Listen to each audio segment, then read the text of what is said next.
Hey, Camille, how are you? Good. How are you?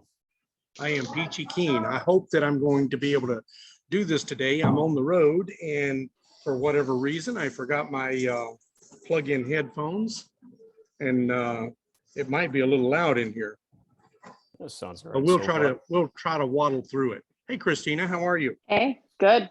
We're at our flip house, so never ends. Never ends. It just right here is fine. Thank you. Enjoy. Yeah. Mhm. So we'll wait a couple of minutes here, see if anyone else shows up. I actually had completely forgotten that we had our meetup this weekend, and that's why I'm on the road. And who do we have in the background there, Christina? So this is my wife, Stephanie. Okay, all right, fantastic. Hi, Stephanie. How are you? Oh, yeah, she can't hear you. There you go. I had my Oh, AirPods. that you got your There we headphones go. on. Okay, all right, cool. Very cool. So if we don't, I didn't advertise, so we might not have very many people show up. And if I will leave it completely up to you guys. If you want to have a very personal one-on-one coaching session, we can do that and try to help everyone with whatever they need help with or wherever they are right now. We can have some, networking discussions. As a matter of fact, I would say, Christina, do you know Camille and vice versa? No, I don't. I No, don't I think haven't we've met been on any meetups, unfortunately. Hi, Camille. How are you? So- Nice to meet you. Good. Nice to meet Yeah, you. why don't you guys introduce yourself and we'll take it from there.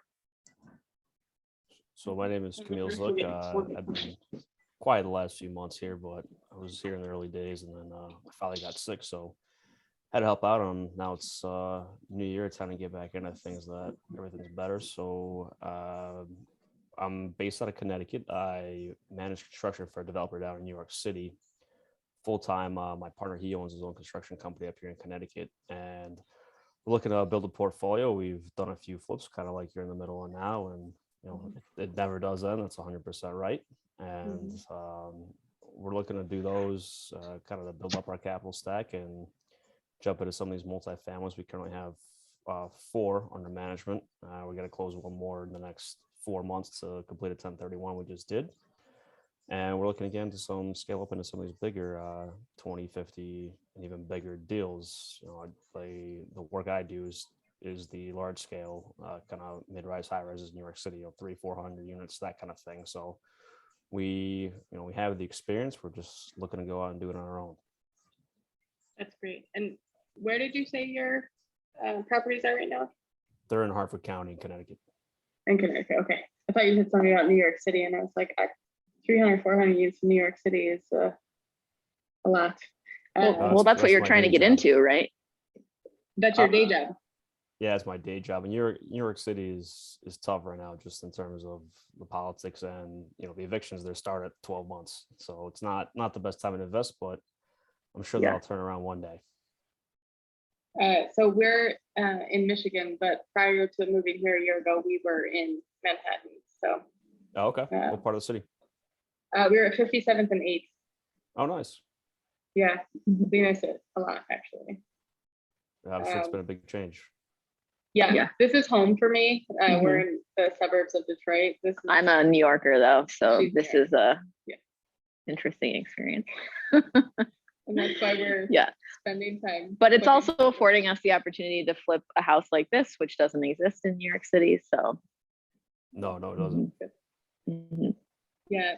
So yeah, we started educating ourselves essentially when we moved here. I took a leadership role in healthcare leadership. It's not a fun place to be at all, really, truly. Just with COVID and everybody's burnt out and we're doing more with less, all of those types of things. So it's also the first time ever in my entire life that I went from an hourly role for the last, since I was 16 to a salary. And I actually took a pay cut for this job, thinking New York City is more expensive than Michigan, but when you add 2 car payments, 2 car insurance, 2 gas tanks, it actually is pretty equivalent. It really gave me the trust to make sure that I'm doing something that's not just me trading time for money and also making up the gap that I now have moving out of New York City and taking a pay cut. Mhm. So with all that said, we started learning in March. We started putting offers on small multifamily, 2 and 3 unit properties. We got one all the way through appraisal, appraised for 20,000 less. We walked away because we were not going to have our first investment property be a debt to Well, us. It was also it's not a place where it's going to appreciate. Yeah. So it just didn't make sense. Didn't make sense, yeah. So, So but then we switched realtors. I think that was our biggest pivot. yeah, He's also an investor. So was our first one, but she wasn't great, unfortunately. she didn't have the time for us. Yeah, She, she so was too busy investing instead of helping us find investment Yeah. properties. That's a problem.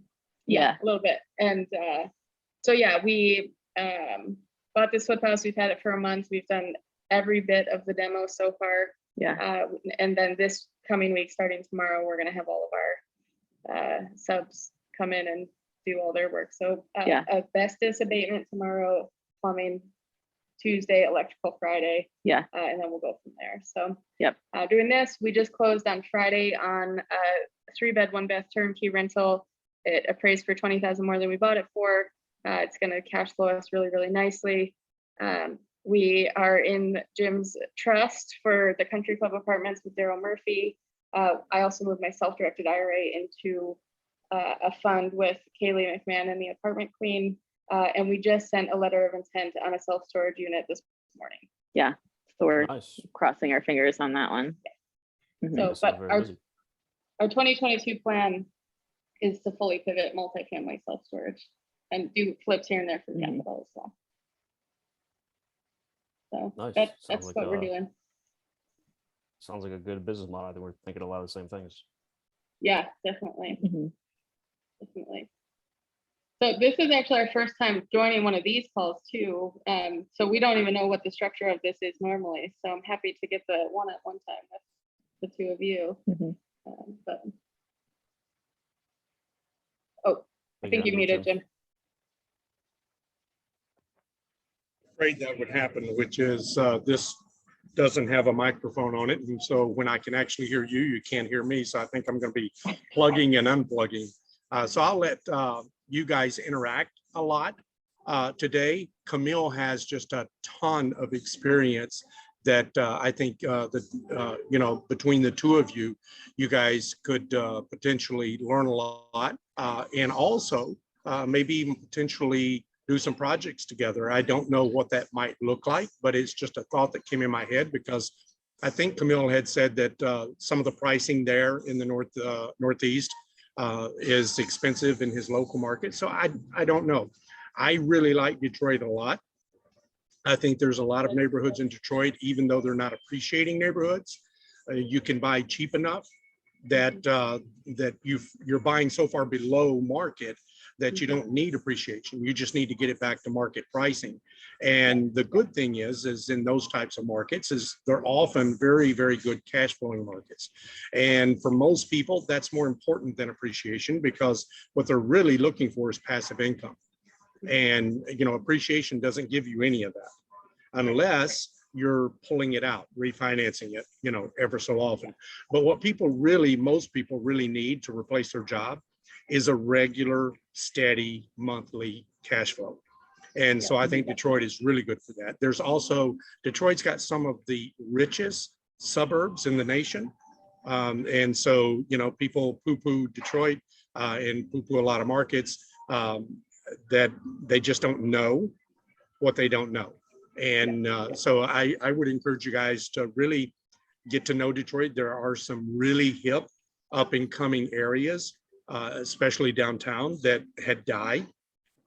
And if you can get just a few blocks away from that, you might be able to find some things that will appreciate quite aggressively, if you get into the right, hip markets.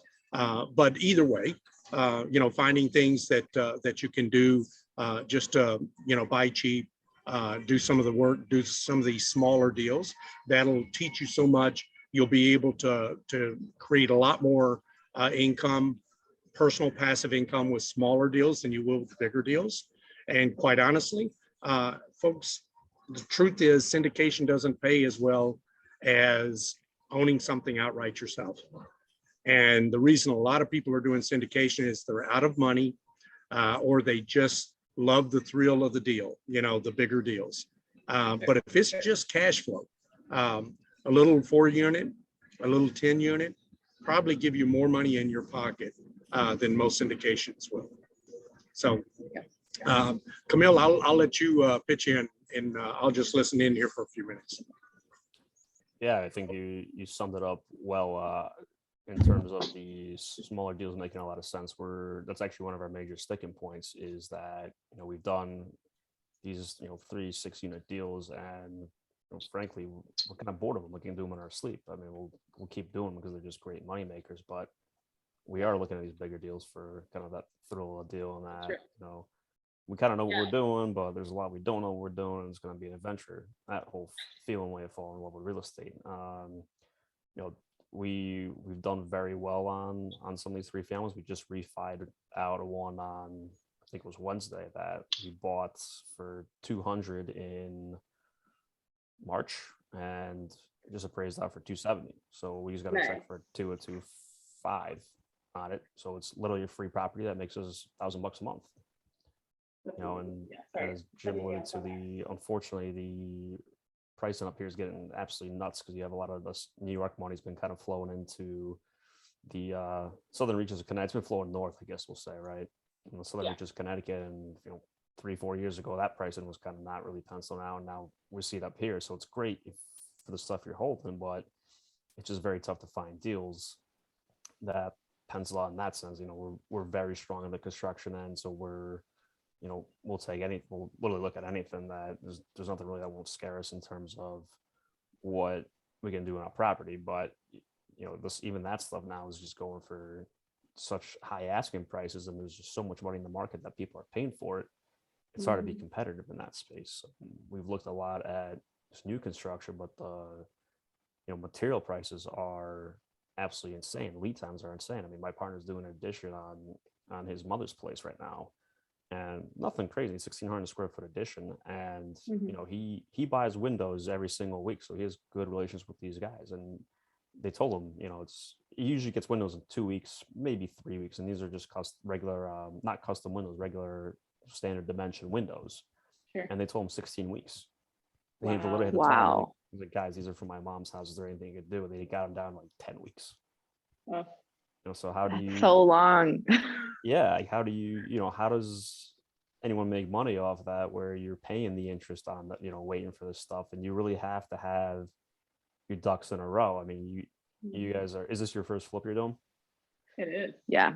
So you already sound like you're very on top of the schedule, and you have, your abatement and your plumber and your electrician following, and you'll get comfortable with the kind of the 3-card Monty shuffle of, oh, well, that plumber now needs another day, and that pushes this guy off and all that. But when you do it every day, you kind of get lazy in the sense of like, oh, it's going to go this and this way, and you get these surprises, and you really have to stay on top of just calling everyone for lead times and making sure did it actually ship? Did you get that window in stock? Is it on the truck tomorrow? No, it's not. Oh, it's going to be the day after. You got to call them back the day after, and that all adds up. So we are looking at different markets. Again, the main thing we bring to this table is our construction knowledge, skill set, and we know the questions to ask, even though we don't have relationships in markets like Detroit, but we're very good at vetting those contractors. We do have money we're looking to invest, and again, Jim hit the nail on the head as usual. Is we're looking to build cash flow.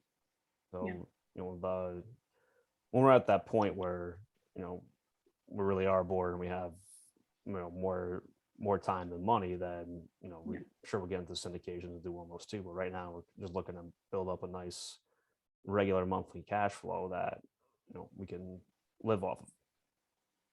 Yeah, so they're just actually Excuse me. it's probably less than 2 miles, maybe 1.5 miles down the road from here. There's an apartment building that just went up last week, and this area is stable. Like it's not going to appreciate a ton, but with inflation, like it's the good thing about the suburbs of Detroit, even the blue collar suburbs, we do have all of the automotive factories, we have hospitals, we have the things that we need, neighborhoods like this, where this is a 3-bed, 1-bath brick ranch on a slab, but but it is like a mile and a half down the road. There's an apartment complex.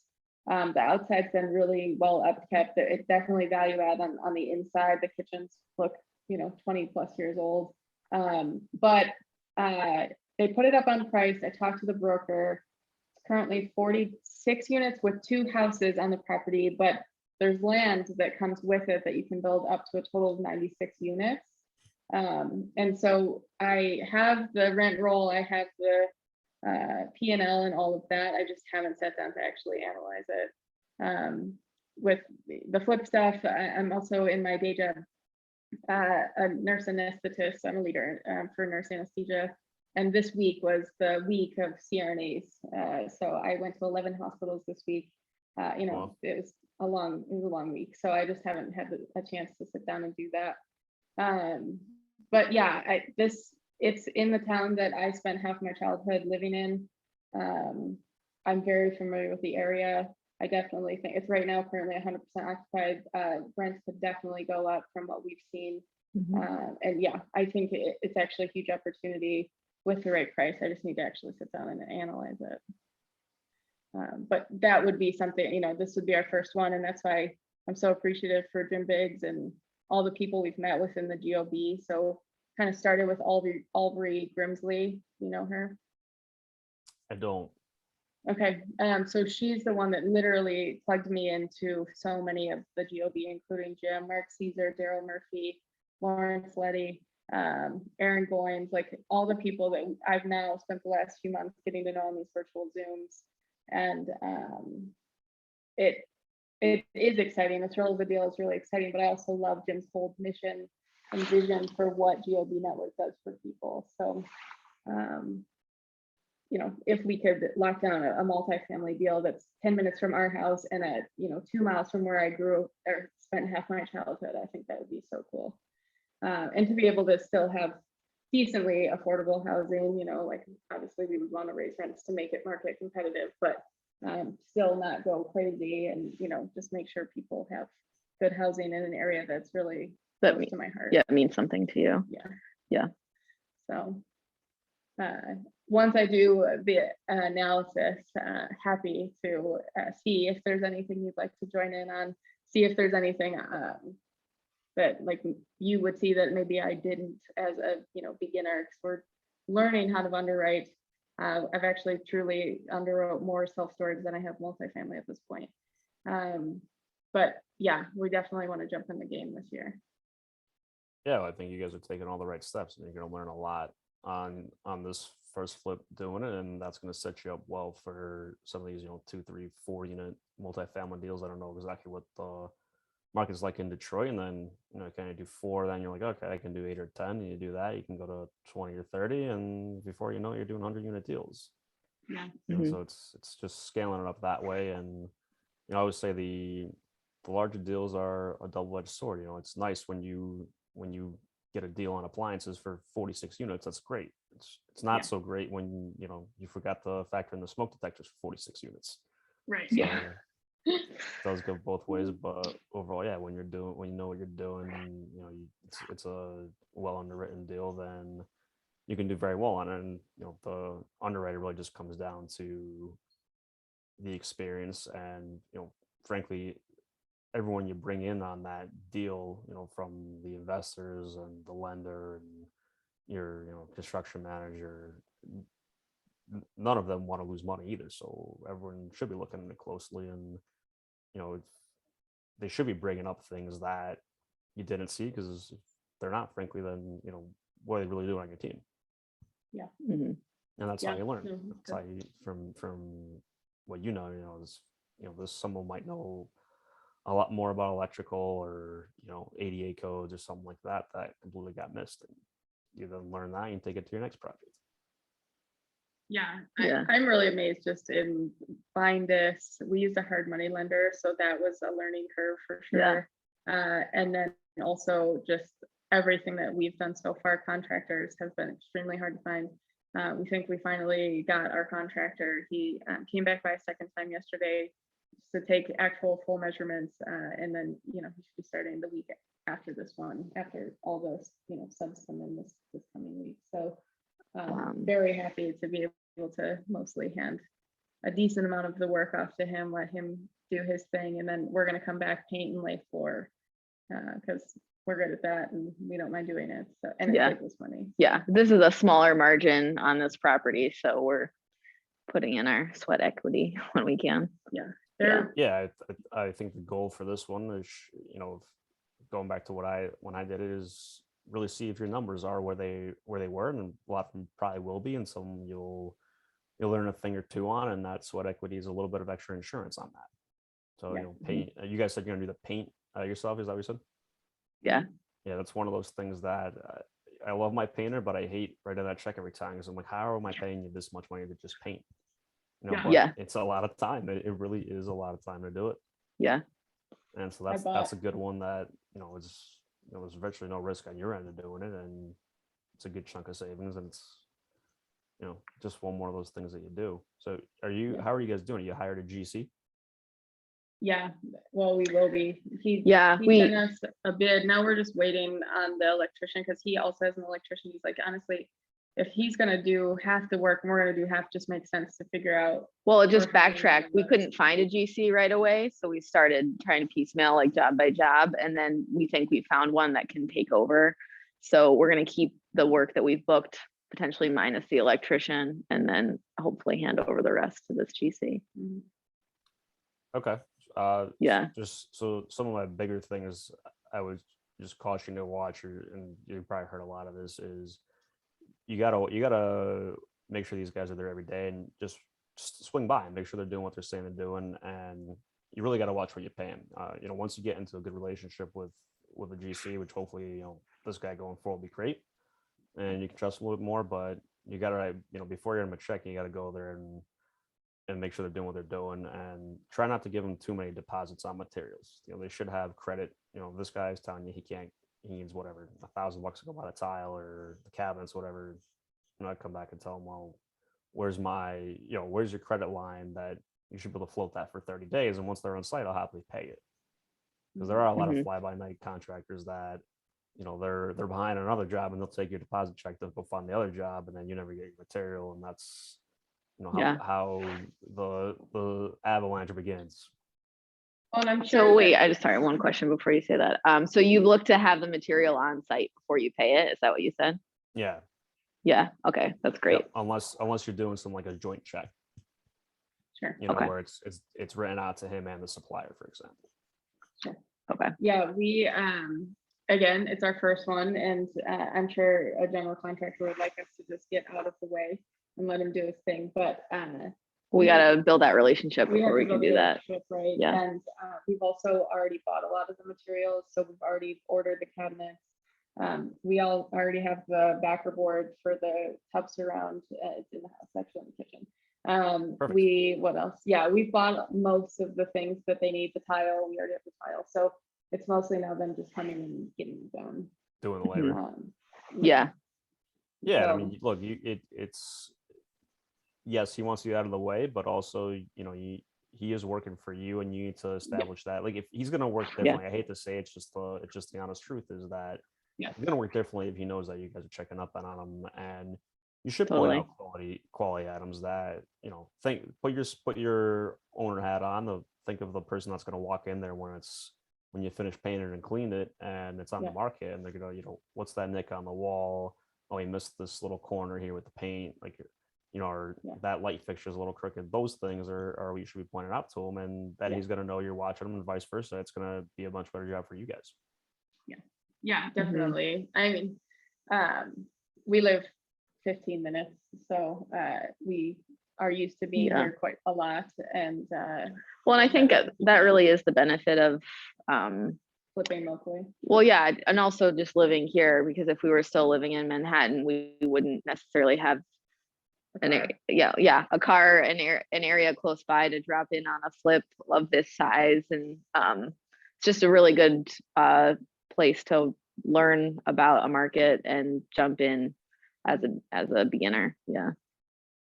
Yeah, so we bought for 120 ARVs. At the lowest 190, we're hoping for 200.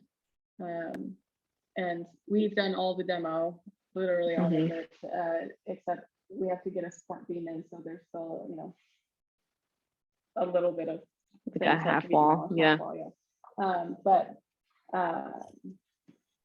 with doing a little bit, like this one, staff has laid 800 square feet of luxury vinyl plank in our own house. We've been doing a lot of renovations to our house too.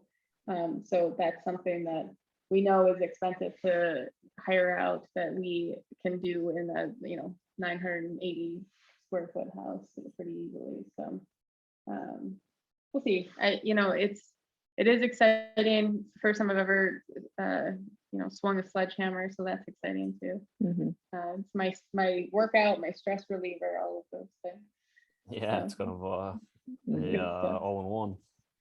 Yeah. Hi, Jake. Nice. Sorry, we're like chit chatting with the three of us. Welcome. Oh yeah, no worries. Thanks for having me. I just wanted to pop in and say hello and see what this is all about. Is this Seems your like first it's time too? great advice coming on here. Yeah. I know Jim, actually, I know, I don't know if she's listening, but I know him from Chicago, and I live here in Chicago, and I went to his multifamily meetup. Cool. But then COVID hit, and like I haven't seen anybody, so it's good to have this network, and I'm looking forward to getting to know people and learning more. I'll give you guys a little background on me. I started a real estate investment software company, built out of my own frustrations and the process of managing investors when I was working in a REIT doing like institutional real estate. Okay. I have a lot of underwriting experience for the hospitality space, but I've never gone and raised money and done a syndication or acquired real estate and done the construction part. But recently, a friend of mine bought an apartment here in Chicago, and he's going to do a full renovation. It hadn't been touched since the 1970s, and I'm going to be working on it with him to get experience. And I'd really love to be able to get into the business and do my own investing after helping so many people in the process over the years through my software company. So that's what I'm kind of coming here to just to learn and network with people. Yeah. What kind of apartment building? We're familiar with Chicago, so we're just curious, like what neighborhood or? Yeah, it's very close to Armitage and Clark Okay. in Lincoln Park. Cool. It's like it's an old, it's like 1970s building, fully renovated on the inside, brand new elevators and lobby and everything. So it's quite nice. And then, you know, the actual unit that he bought is just super old. I mean, they had like a telephone on the wall where you can go to the Oh, a number. rotary phone. Yes. I don't even know what that's called. See, I just, Yeah. yeah, the woman who owned it, she passed away, and then the family just wanted to, you know, it just needed so much work, so they just put it on the market, and he got a very good deal on it. So, oh, it looks like they Hey, just. I Oh, I think they just fell off. Yep. listening in the background. I don't have my headphones with a mic, so I have to unplug to say anything. Just wanted to let you know that our local RIA, the Windy City REI, were you planning on attending that today? I didn't know it was today. I'd love to go. Are you going to be there? It is. I will be there. It's at the Navigator Tap Room in Logan Square. And I live in so Logan. yeah. Cool. Okay, cool. Just to let you know that it's there. And then also wanted to ask Camille, are you interested in that particular deal that Christine and them have, or is that too fast, too early to make a decision like that? The 46 unit deal you mentioned. Yeah. I'd love to take a look at the numbers on it. Yeah. Okay. Yeah, we can definitely talk. Sorry, our AirPods died and then the Zoom quit. So Yeah, sorry, we you're were good. not trying to ghost you there, Jake. Sure. Sure. So I don't know what the timeline looks like on that deal, Christina, but Yeah. if you and Camille want to work on the underwriting together to try to make it happen faster, I'll give Camille first shot at working with you. But if Camille decides it's not for him, I would be very interested in helping you acquire that building. Thank you, Jim. Okay, cool. Sounds great. Okay, so Yeah, don't let it slip through your fingers. Yeah, we need to sit down and just underwrite it. Yesterday, the self-storage that we put an LOI on is in Michigan, mom and pop. He only takes cash and check, no website. What else? There's room to expand. There's a house on the property that we could short-term rental. It's Yeah. right by Lake Michigan. It's kind of like a perfect short-term facility. Yeah, the short-term, not short-term rental, it's the storage facility we've been looking for, essentially. Yeah, the mom and Yeah. pop that everybody talks about. I'm also in a commercial real estate mastermind called the CRE Circle. AJ Osborne is part of that. He's, self-storage king. So I've spent the last 5-6 months doing a lot of self-storage, accountability team stuff and learning. So this just kind of fell in our lap and we had to jump at that. And we don't even, we put an LOI in based on doing a lot of research on self-storage and being the price that it's at, but also, where was I going with that? I lost my train of thought. Oh, we don't even know how many of what type of self-storage, how many 5x10s, how many 10x10s. And the rent roll that he sent us is handwritten. So we gotta, figure all that out. Is that a deal that you can take down by yourself? Yeah, I think we already have 4 soft commitments. Okay, and cool. we'd be able to knock it out of the park with them. Yeah, but Okay. I think what you're also trying to say is that we switched focus onto that for a moment. For yesterday. Yeah, but yeah, we could pivot our attention back to the apartment building. Yeah. Yeah. It's difficult, but you never know where and when the deals are going to come from. And if you are overwhelmed, you just don't have enough time.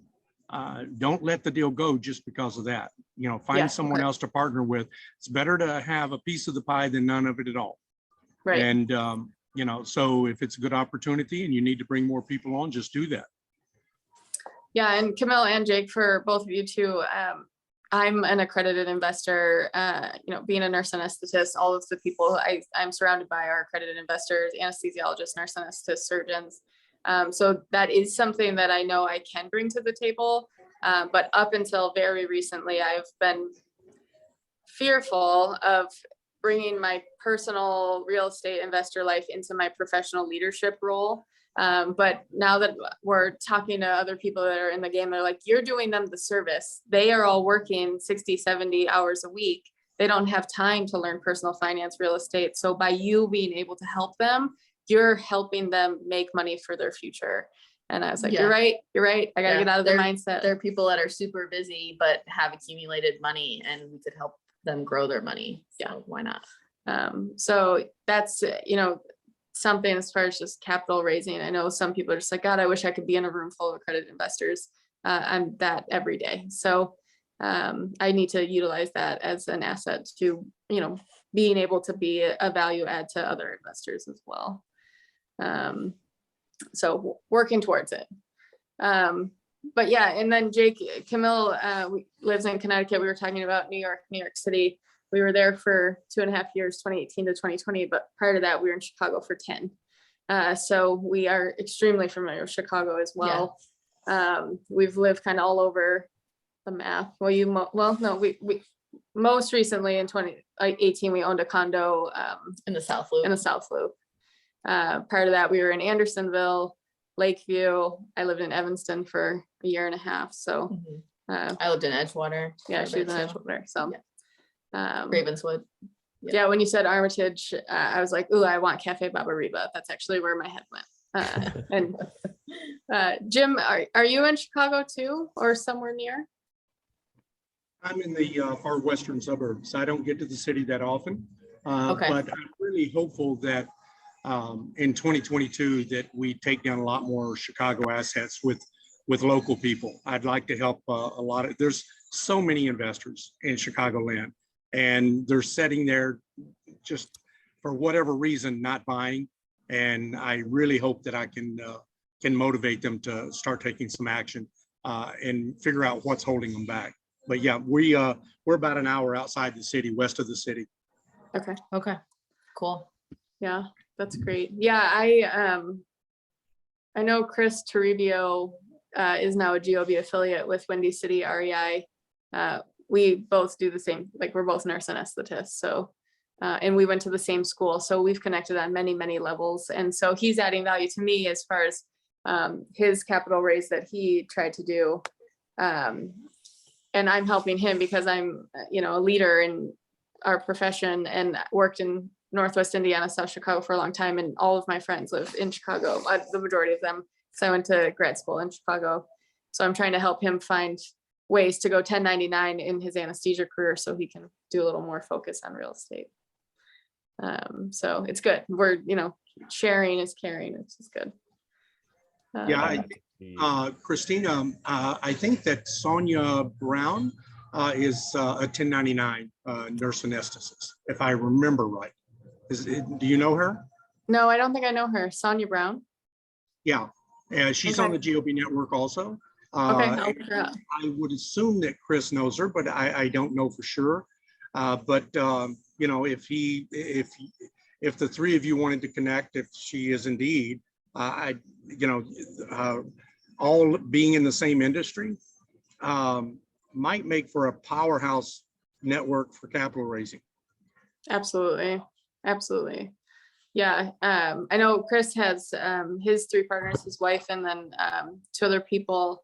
And he essentially, when we did our meet and greet, said, I'm the face. I'm the one that goes and meets people and has the big conversations and tries to get them to consider us as LPs and things like that in syndication. So he's a great asset to us as well. So, and then you're giving me an idea.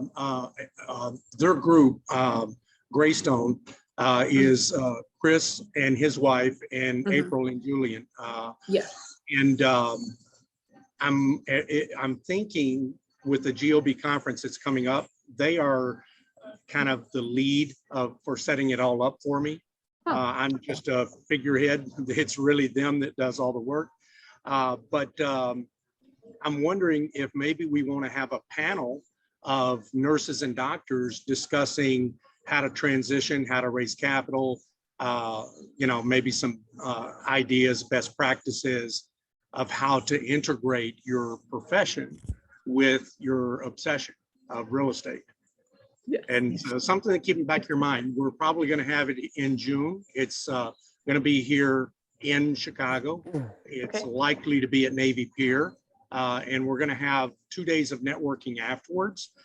Those 2 days are voluntary, that people stay if they want to in the city, but we're thinking about doing some stuff like maybe having a Magnificent Mile shopping spree for the girls, and the guys maybe do a Wrigleyville bar crawl or go to the museums, but do some things to get better networking that's memorable, that will help you make better connections. So we're real excited about it, but just keep that in mind as something that we might want to pursue. Maybe talk to Chris and April and see if that's something that would be interested in.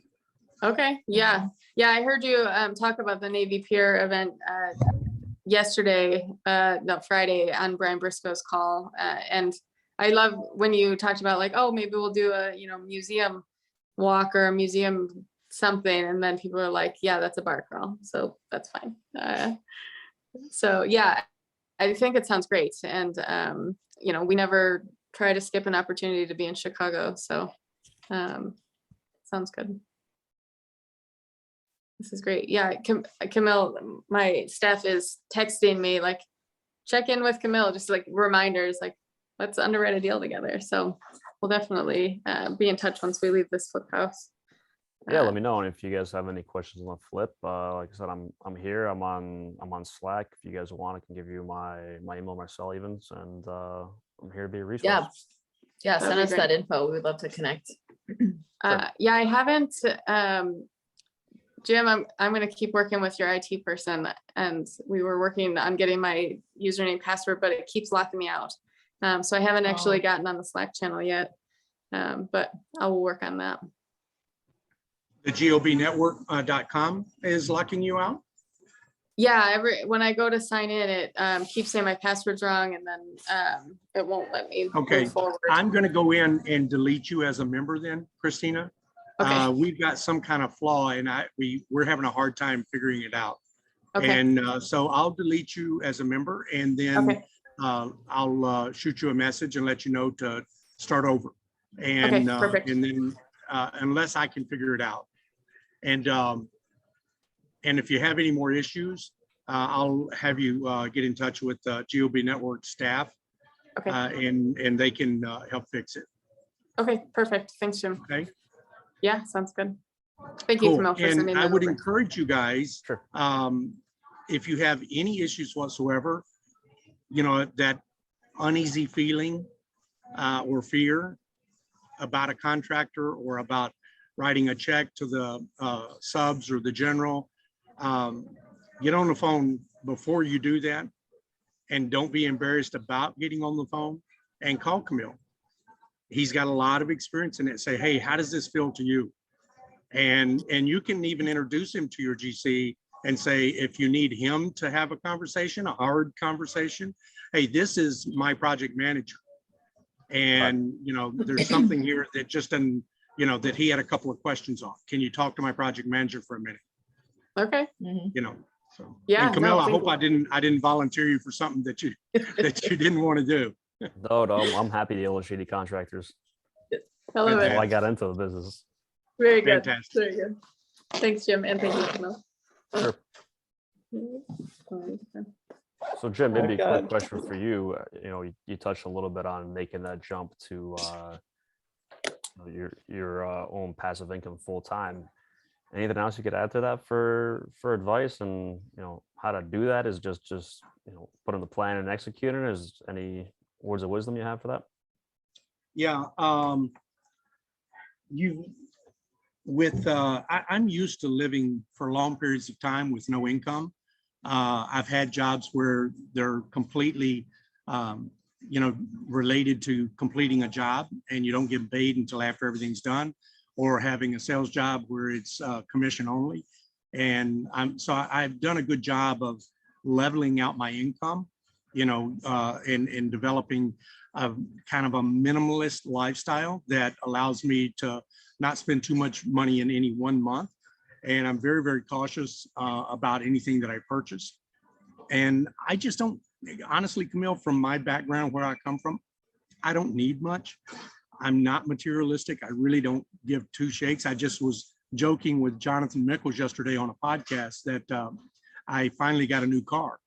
And he was excited for me. He was clapping and everything. And he goes, "What'd you get?" I said, "A 2008 Toyota Yaris for $400."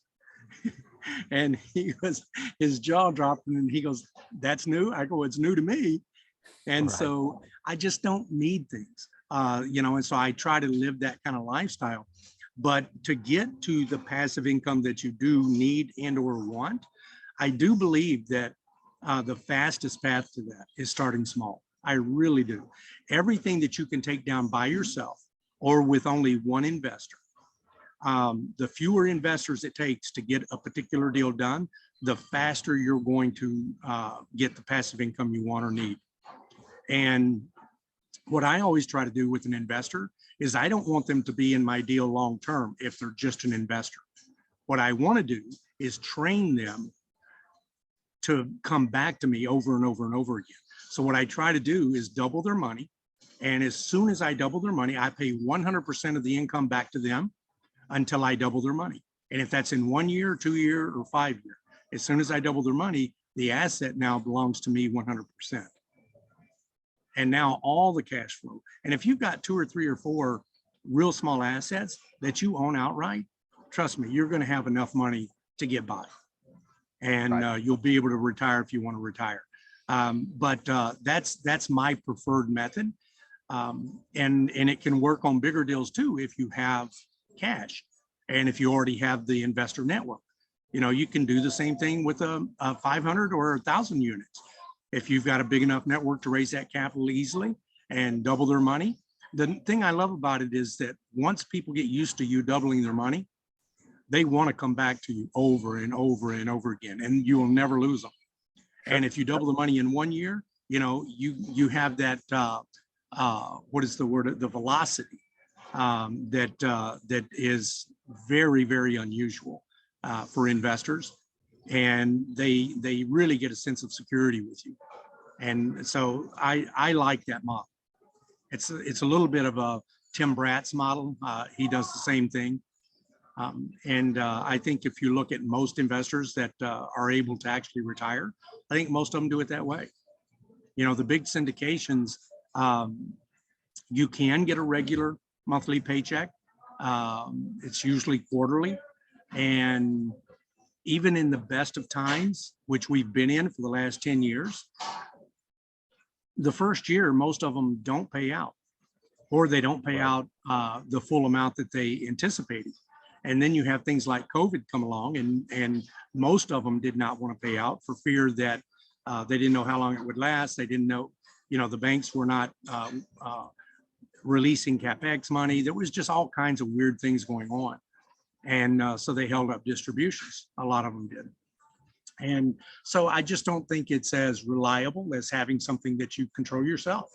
And also to the point of knowing a neighborhood, knowing your backyard, the way that Christina knows, Chicagoland, Detroit, you can't put a value on that. The way you know where you're from, you just can't put a value on that. And building the broker relationships, you can take someone out to dinner, you go have a beer with them, you can meet each other at various meetups all the time, and you can't do that from afar. I can't do that in Texas, so there's just so many reasons to invest in your own backyard and invest in small assets.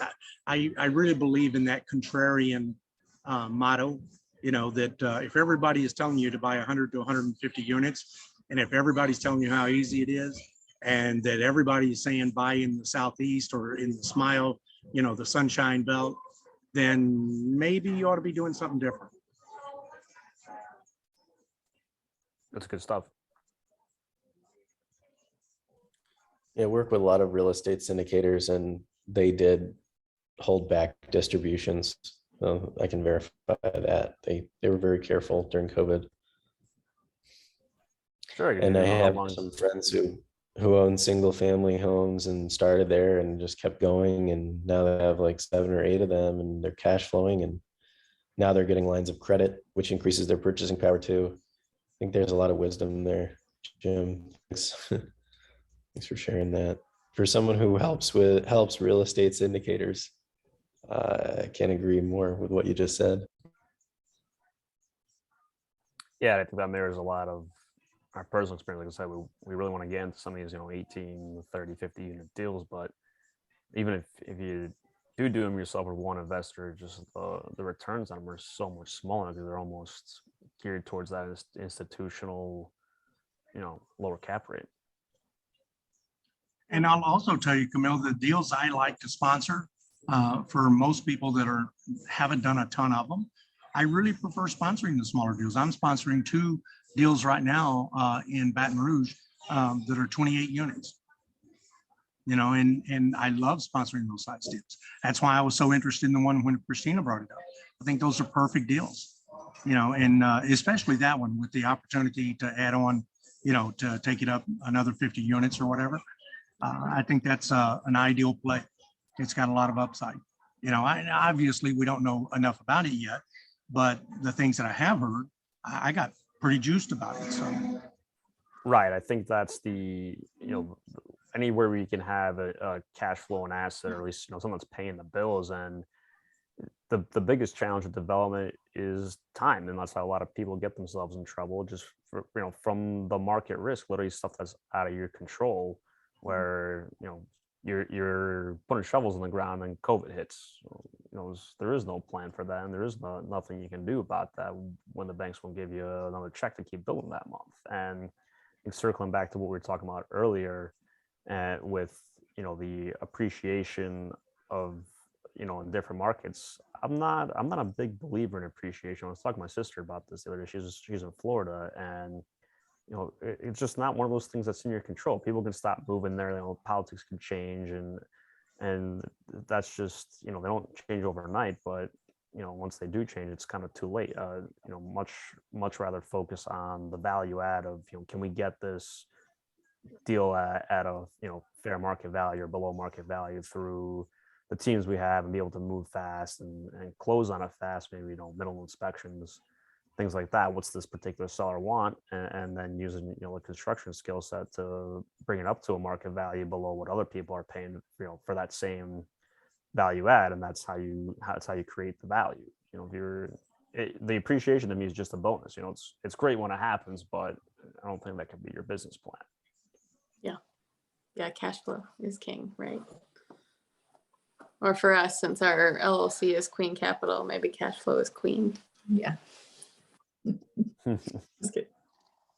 I have a question for you guys and anyone who's really local to the Chicago market. One of my buddies has been struggling for years because his model, he does a lot of single family homes, and he does own some multifamily too. He's a developer, but he's been really crushed under the labor market because the model he used to use, where he'd find people who could work at $15 or $20 an hour on his properties, changed dramatically. And now, he's paying like $40 an hour or more.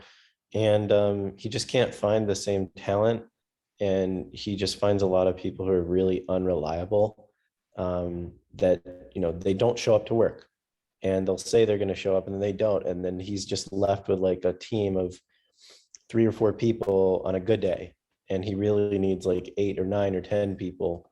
And he's just been stuck in this rut for a really long time. And I've been trying to help him just to recruit talent for him. And he's got 7 or 8 assets right now, but some of them that just aren't done and aren't ready to be sold or aren't ready to be rented are just in this state constantly where they're getting worked on. And it's just costing him more and more money, where it's led to problems with the lender. And I'm just like, I hate to see him go through the pain. So have you guys seen this? And like, what would you do? Yeah, I think unfortunately it's really common in the smaller residential space. Once you get into some of the bigger deals, that they do become easier because you're dealing with more sophisticated vendors. I'm texting my plow guy right now because he is pretty reliable, but I don't know when he's going to show up. And when he does plow, I don't get an invoice. I get a text with a dollar amount, and I have to then ask him every single time, what was each property, so I can then send him the correct payment from the correct account and tracking all that. It's just how some of those guys are. But he is reliable. He does show up, and I choose to do that because the other guys I had, they'd send me an invoice, but they'd show up only half the time or a third of the time. I would say that typically the guys that are cheap aren't reliable, and vice versa. And if your buddy's in the point where he's getting in trouble with the lenders, I would ask him, what's that, 10, 15, 20 bucks an hour, whatever it is, what's that time really worth for him at the end of the day? What's he think he's saving versus what's it actually costing him? Because I think when you do it out on paper, you quickly realize that, well, that all of a sudden that's costing me $100 an hour, or I'm only going to pay an extra maybe 10 or 15 bucks an hour. Mm-hmm. Are there specific vendors that he's having issue? I mean, it sounds like he's doing flips, maybe some maintenance on rentals he currently owns. Is that correct? Yeah, like he bought some of these assets when they were really low, very, very low. And now say something he bought for say 200 grand or 300 grand in, Logan Square. He owns a single family house. Once it's up to date and everything, he could sell it for 1.5 million. But he's got so much work to do on it still to get it to that state where he can rent it or sell it. It's not I don't think they're existing properties. I think those are fine for now. He's got to get like a deck replaced and all that, but it's more like, I think he's just trying to not give away all of the profit that he would have on the deal. And maybe he doesn't know reputable groups that are reasonable on price, because his whole model historically for the last 10 years was always using these lower cost guys. And then all of a sudden his main guy moved on, and the team, it was like a nuclear bomb went off in the team. So he just lost everything and had to rebuild. And so for the last 3 years, it's been in that struggling state that you just described, where, people don't show up. And I've talked to him about spending more money. And I've asked like 10 friends or so if they could recommend me people. So I don't know. This is just. I have a couple options. thoughts. It's just like a Mhm. jumping off point. Cause like in general, people in this time are like fed up with whatever. So this is an industry where the jobs are in demand. So people are like, I'm going to go for my best possible job. And yet money is part of it. But then I think another thing I keep running into is people want consistent work. So if you can show that you're going to provide consistent work, like it's not just this project, but I have these two more, that's another incentive for someone to stick with you.